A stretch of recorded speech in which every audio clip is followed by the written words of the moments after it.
everyone. I'm Selena Hill, the Deputy Digital Editor at Black Enterprise, and I'm excited to talk about how you can crack the VC code here at the Women of Power Tech Summit. I'll start by introducing our two amazing speakers for this session, starting with Dr. Iman Abuzeid, who is the co-founder and CEO of Incredible Health, a platform that connects hospitals and nurses looking for better paying permanent positions. With a $1.65 billion valuation, Incredible Health is the highest valued tech-enabled career marketplace in healthcare. We also have Janine Suah, who is the founding partner of Rezilyent Capital, which is a firm that invests in early stage founders building in the future of work and community. She is also an ex-in-residence at Brex, which is one of the world's top fintech startups, as well as a VC scout at Florida Funds and a venture partner at Well Funder. She has been featured in NASDAQ, Business Insider, NBC, the Miami Herald, and on the cover of Entrepreneur magazine. Thank you so much, ladies, for being here with us today. Thank you. Thanks for having us. Absolutely. So I want to start this conversation with you, Janine. You're a linguist turned techie on a mission to increase access to capital for underestimated founders. And I've read that you've impacted over 4,000 entrepreneurs in the last 2 years. Can you start by telling us more about your work? Absolutely. So as you said, I started out as a linguist, was training in what's called second language acquisition. So lived in Brazil for 2 years, did research in Brazil, and really was fascinated by how language, society, and culture all intertwined. And when I graduated from my grad program, I was offered an opportunity to work in a physical co-working space, completely surrounded by a whole bunch of tech bros. And long story short, I wanted to see more people of color and women in tech by way of that. And so started building out communities in St. Pete and then quickly moved to Miami. And kind of long story short, COVID just accelerated my career in tech and opened up a lot of doors and opportunities for me. And most recently, we launched Rezilyent Capital, which is an early stage fund, really focused on investing in founders who are building a future of work and community. Well, thank you so much for that. And Iman, if you can tell us more about Incredible Health and what inspired you to launch it. Sure. I'm an MD by background.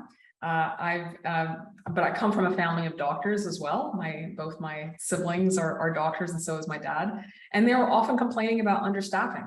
And at the same time, my co-founder, Ron Portlock, he's a software engineer from MIT. He has many family members that are nurses.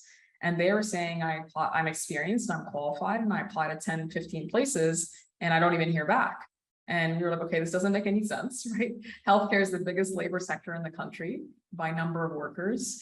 And it's also has massive labor shortages. So everyone should be hired, very rapidly. But that wasn't happening. Once we dug into it, we discovered that the processes, the tools, the technology that hospitals and health systems use haven't really changed in over 20 years. And we figured there has to be a better way. So we've built Incredible Health. It's the fastest growing career marketplace for healthcare workers in the US today. And we're on a mission to help healthcare professionals live better lives and help them find and do their best work. Oh yeah, Incredible Health is definitely on a mission and serving that mission so well. I read that you founded it in 2017. And since then, in August, it was announced that the company raised $80 million in a Series B funding round. So that makes you, Iman, one of only a handful of Black female founders to run a company valued at more than $1 billion. Can you tell us what are some of the biggest lessons that you've learned during your fundraising journey? Sure. I think there's two aspects to having a very successful fundraising process. To date, I've raised about $97 million for Incredible Health. Over 3 rounds of funding, seed, Series A, and Series B. The first part is the content, like what are you saying? What's the story? And then the second is the process. And you really have to nail both of those in order to have a successful fundraising experience. And I've also learned that fundraising is a skill, like it's a learned skill, just like sales, just like product management and so on, right? So when I say content, I mean having a phenomenal story. Like, what's your vision? What's your mission? What's your market? What does your product do? What does it do to achieve, to help? How does it help users? And how are you going to achieve this ambition? And then with process, it's just being extremely methodical about it, about who are your target investors, when are you interacting with them, who's introducing you, and then how are you actually managing the logistical aspects of fundraising too. Wow. I really like how you said that, fundraising is a skill set. Janine, what must a founder have, or what skills should they have in order to secure funding from your firm? For me, one of the skills that some people wouldn't consider it a skill, but a lot of resilience, which is why I called it resilient capital. So it was strategic in that it was spelled phonetically, because with my training in linguistics, I wanted to seek founders who were very similar to me, who didn't really care what society had to say about what they were building, but that they had a very strong vision and that they were willing to be successful by any means necessary. So I would say on the qualitative side, that to me is a skill of learning how to build yourself back up, even if you've had a couple failures in the past, specifically as it relates to being a founder. Apart from that too, a key skill is being able to simplify a lot of what you talk about in your business. I am a subject matter expert in future of work, but for founders who are approaching VCs who are more generalists, who aren't really focused on a particular vertical, you have to be able to come in as that subject matter expert, but also very similar to what Iman was saying, it's all about the content and the storytelling and communicating that vision. And then on the third front, I would say really honing in on your financial skills and knowing your numbers. If we ask you what your burn rate is, if we ask you how much you anticipate your growth to be within the next, 9 months to a year, those numbers and those figures are important. So I would say overall honing in on those financial skills, the soft skills like resilience, and then also just overall being a better communicator and being able to simplify your message. And Janine, your background is in communications. For those who don't have those natural skill sets, what can they do? What tools or resources would you suggest that they seek out to build that ability to tell an effective, compelling story that'll win over investors? That's a great question. I would say I read a lot because I was a founder and, turned investor, but I read a lot, but I also wasn't afraid to ask my friends and either just investor mentors for critique. There was a time when I got annihilated, and they were like, your problem is too complex. Like if a 5-year-old can't understand it, then that's a problem.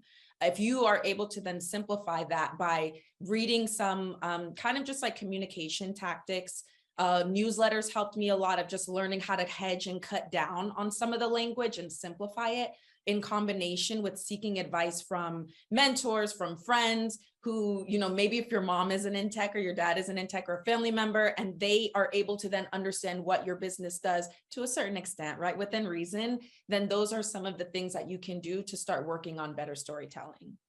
I love that. I mean, Iman, you must have an incredible skill set in fundraising yourself. Incredible help raise $15 million in its Series A round. And then, as mentioned, 80 million in Series B. What was the difference between both rounds? And do you think that it needed different skill sets for each? Yeah, that's a great question. So, our Series A was led by Jeff Jordan and Andreessen Horowitz, and then Series B was led by the team at Base 10. I don't think it was a different set of skills for A versus B, but you're just emphasizing slightly different areas, right? So regardless of which stage you're raising, you have to have a very clear vision and mission. That doesn't change. Like that story and what you're ultimately trying to build doesn't change. But how you're communicating the traction might change, right? So when I look back even to our seed round, right, which was led by James Joaquin at Obvious Ventures, like the first 2 million into the company, there wasn't too much traction to report on, right? However, with the A, we were really, I was reporting on traction in California because that was our first state that we were already live in. But then by the time the B comes around, I'm raising a growth round. And so, yeah, I'm getting, I really do have to communicate the financials very clearly, to Janine's point, and be able to answer those questions, because at that point, there is actually a lot more financial data available. So, I'm happy that you mentioned one or two of your investors, Iman, because, I read that you secured a lot of high profile investors, some that we've known from, the sports world and some of the biggest investors in the country. How were you able to do that? Yeah, that's a great question. So, as far as just how, like the first part is the targeting, like who are you going after, right? And being extremely methodical about who you target is important instead of just going for anyone, right? So there are databases out there, like for example, signal.nfx.com or Crunchbase, right? So the signal.nfx.com, you can literally filter by check size, by location, and so on. And so I was very intentional with who I spoke with. Frankly, I wanted Bay Area investors. Sorry, I have a bias for investors in the San Francisco Bay Area. They tend to be more risk-taking and frankly, are more ambitious in terms of supporting entrepreneurs who want to build legendary companies. I also had a preference for marketplace investors, which is why we ended up with Jeff Jordan at Andreessen Horowitz. And obviously you needed the right check sizes too. So, the targeting matters. And then comes the introduction. Getting to these investors through warm introductions is very helpful. It's not that different from, getting to hospital executives or getting to certain engineers. Like it's a networking exercise at the end of the day, right? And then after that comes just having a fantastic story. I will say one of the most common areas or tips that I'm often sharing with CEOs that frankly look like me, like female CEOs or minority CEOs, is to just be more ambitious. When I'm reviewing their story, it's almost like they're holding back on the vision and mission of what they're trying to achieve. And so that's usually one of my top pieces of advice. Like, hey, if you're going for venture capital, they're trying to have very high returns, and therefore you need to match that same level of ambition in terms of the returns that you're trying to drive and the size of the company that you want to build to. When we talk about a fantastic story, what are some of the components that make a story compelling in your opinion? Like, is it the mission? Is it, hearing how the founder overcame obstacles and hurdles? Is it hearing the ambition? Like, how would you each define a fantastic story? Sure, I can go first. I mean, every sentence that comes out of your mouth needs to be a mic drop. Right? Like it needs to be very compelling, right? So I'll give you a few examples, right? So I could say that Incredible Health is, a career marketplace for healthcare workers, and just leave it at that. I could also say Incredible Health is a career marketplace for healthcare workers, and our vision is to help healthcare professionals live better lives. And we're building the category-defining market-leading company in healthcare labor. Which of those sounds like more compelling, right? It's obviously the latter, right? Another example is when you're walking through your product section. I could say we built this two-sided marketplace. Here's a screenshot, whatever, right? And move on. But no. You need to explain, we've completely changed the model. Employers are applying to talent instead of the other way around.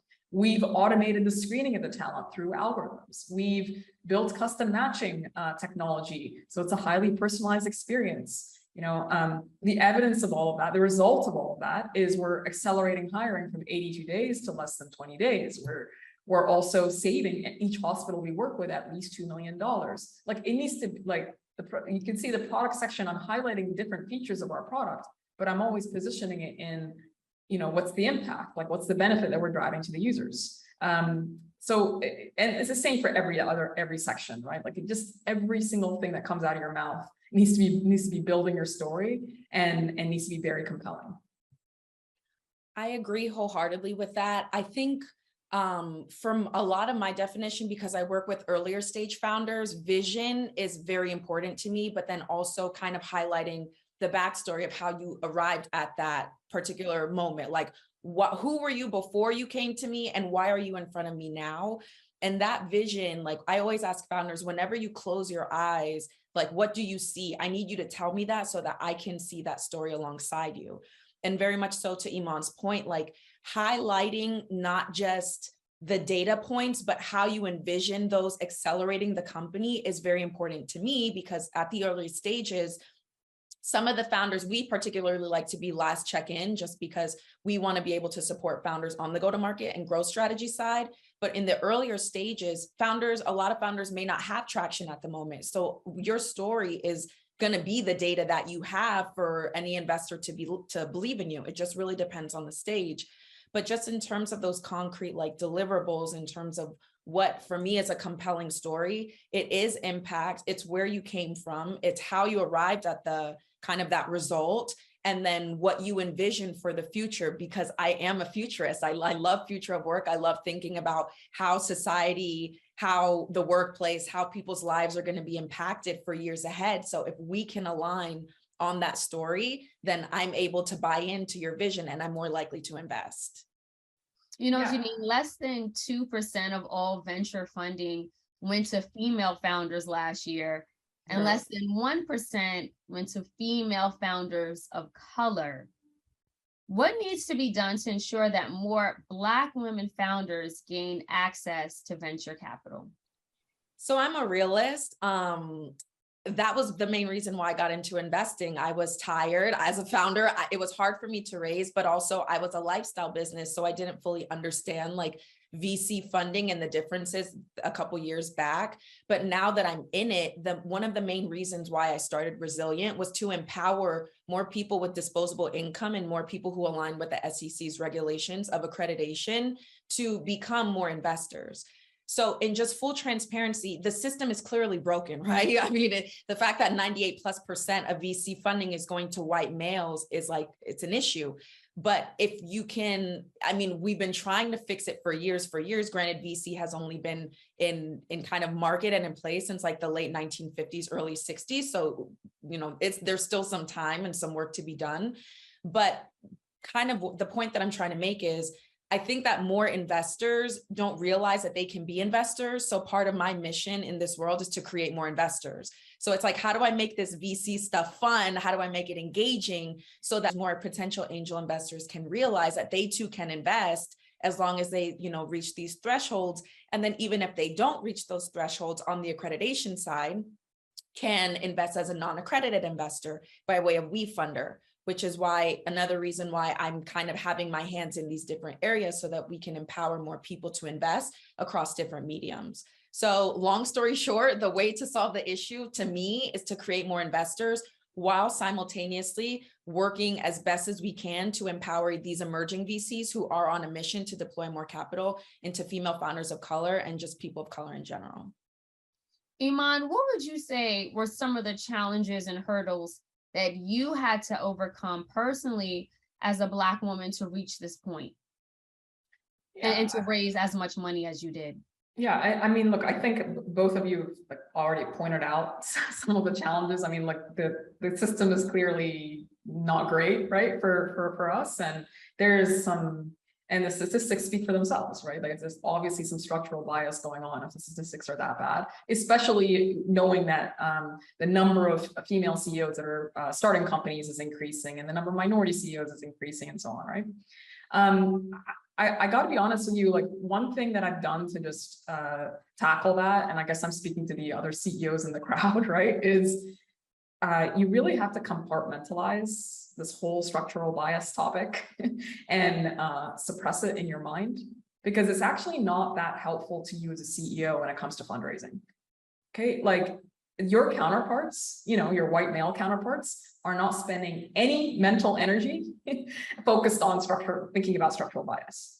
So, you know, we're at a disadvantage if we start focusing on that as a CEO. Now, I agree with Janine, as a system, we need to fix this, right? Like investors need to change, and, you know, we need more role models. I mean, a bunch of things that have to change. But if you are in the seat of fundraising, suppress that, focus on winning. You got to be assertive, you know, have a clear vision and mission, pursue your ambitions, and get the right advice. Like do whatever you can to win, and don't focus too much on the overall system and structural bias that's going on around you, which is real, but like it's just not helpful. Agreed. I actually had I know we're kind of going off, but I had a friend when I was on another panel ask me like, excuse me, how do you deal with the bias working in tech? And Iman, my answer was the exact same. I was like, some of my colleagues were like, I don't work with those people. Like working in tech, I don't have that choice. No, nor would I want that, because then I'm closing myself up to opportunities. So I wholeheartedly agree that, sometimes you do have to compartmentalize and just keep pushing forward and not allow the noise to distract you. Because once you allow that to kind of come into your mind, that's when you put yourself at an instant disadvantage. Right. Now, tactically speaking, some of the things I did just to give some more constructive tips as well, beyond like we talked about the mental piece, but in terms of what you can actually do as a CEO is, first of all, get the right advice. Like 98% of advice out there is terrible for fundraising. So, I have found that the highest quality of advice I've received is from CEOs who are ahead of me, who are in later stages, who have already fundraised successfully. Right? They honestly, like their advice is gold, right? Because they just did it. And I really have to ignore advice that might be coming from other places. The other thing I've done is like, when using databases, like for example, I mentioned signal.nfx.com, you can actually see the track record of the investor and what they've invested in. Now, I tend to, sure, I mentioned earlier, I prefer Bay Area, I want marketplace investors, et cetera. But, I can see if they have already backed female CEOs in the past or minority CEOs in the past, because their actions speak louder than words, right? And so if they've already supported people who look like me, then the probability is just better, right? I love that when, we keep talking about some of the keys to fundraising success. And, in addition to a really compelling story and knowing the data and the other points that you brought up, I love that you talked about just the psyche, right? Because winning and just having a positive mindset goes so far in every aspect of our lives. And especially when it comes to fundraising, when you walk into that door, you should feel like they're gonna like me. They're gonna, I'm going to win them over. And just by telling yourself that, sometimes it can give you that momentum and that extra oomph that you need to, to get the job done. Another thing that I wanted to ask before we wrap up is like, once founders secure that funding, what's the best way to allocate the funds? Go ahead, Jeanine. No, Iman, you go first. That really depends on the stage you're at or where you're at as a company, right? So if we talk about the early stages, the number one thing you need to do is get to product market fit, right? You need to build something that's compelling to the market. And so at that point, your investments are most likely in R&D, right? Like, so some you're getting your engineer. Sorry, I'm a software CEO as well. So you might be investing in software engineers. You might be working with those early customers and getting like continuous feedback from them. What you're absolutely not spending money on is building out an HR team. I'm like, you don't need that, right? Like, or even building out full-blown sales and marketing teams or sales and marketing spend either, because again, you're not at product market fit yet. Now, as you're progressing and you're getting close, beyond product market fit, now you have something that's compelling and it's repeatable and it's predictable, and you're getting strong retention as well. And so, you have something compelling now. Then you can start investing more in sales and marketing. Another aspect with like how to allocate the funds is, if you're in the field of innovation, which many of us are, you're also making bets internally too, right? So you have to think about it almost like an investor, right? Where you're like, okay, I'm going to fund that idea and that concept and that concept, and some of them might fail and some of them might work. So even at the early stage, you're sort of making these prioritization decisions, and you're prioritizing time as well as money.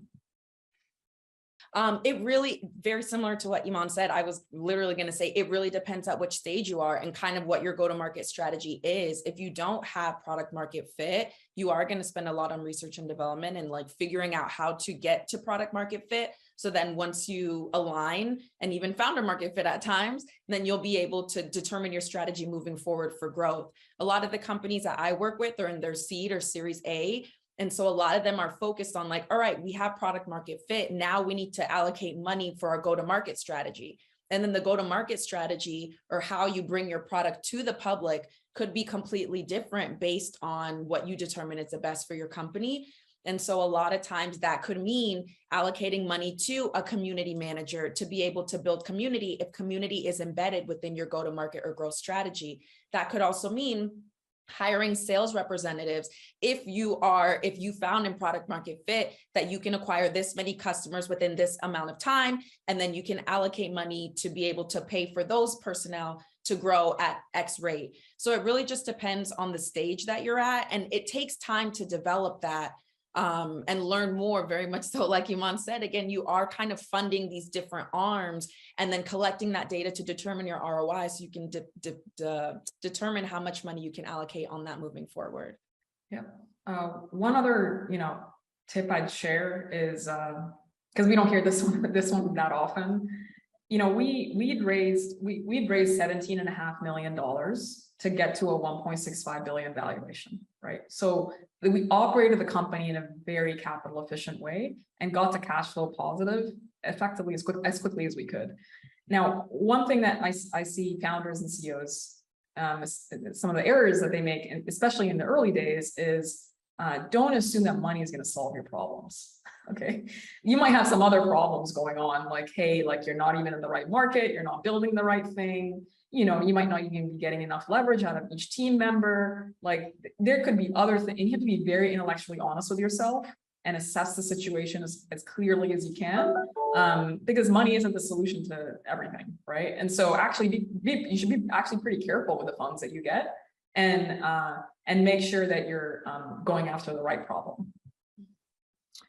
As we bring this conversation to a close, the last thing I wanted to ask you ladies is, what resources or tools would you share with women entrepreneurs seeking venture capital? So I have a couple that I can share later, and potentially we can allocate them, but there's one guy who I've become very close with, who I refer him to a lot of my founders seeking capital. His name is Saba Kareem. He's head of global pipeline at Techstars. So he has developed these resources for early stage founders that help you determine what type of capital that you need, because that's very important. Not every business needs VC funding, how much you potentially need, what types of investors you can connect with. So that's one. Another one, if you're looking for immediate angel investors or VCs, Lolita Taub has a matchmaking tool for investors and early stage underestimated founders. You plug in your deck and then they kind of circulate it amongst all of their investors on the back end. And then if there are investors who will bite, then you can find, then they'll match you to them manually. I actually had a founder friend I think he raised like 500K from that platform. So that's a valuable platform. And then the last one that I'll share is, there is my colleague, Shai Goldman. He posted and created this huge, like beautifully executed database of all the VC funds under $200 million who are actively deploying capital. And it's important to kind of sift through that geographically, by vertical, by industry, and kind of just look at it very carefully, because you don't want to kind of bombard all the investors all the time, especially if they don't fit the thesis. So those three I have that I can share. But at most of it, like, use the internet for as much as possible, because there's so much that you can that can be made readily available to you. You just have to seek it. Iman? Yeah, my top ones are, first, there's a fantastic database. I mentioned it earlier. So the URL is signal.nfx.com. It's probably the most robust database of investors that I've seen here in the US. And it allows you to filter. You can filter by check size, by geographic location, by investor interest. Because to Janine's point, it's important that you match that up, right? That you go after the investors who are interested in your area. And then finally, is this probably the biggest tip I have, is just to build up your network of CEOs and founders who are ahead of you, or doing it with you, because you don't know if some people go further ahead faster than you or slower than you or whatever. And so just like the most important network you're going to build is your network of other CEOs, and that'll pay off big time in fundraising, and but also in other areas. There's other things you got to tackle, hiring, and product development and so on, right? So. Well, Iman, Janine, I wanted to just thank you guys. Thank you, ladies, for joining us and all of the insight and gems that you shared today. We appreciate your time here at the Women of Power Tech Summit. Thank you for having us. Thank you.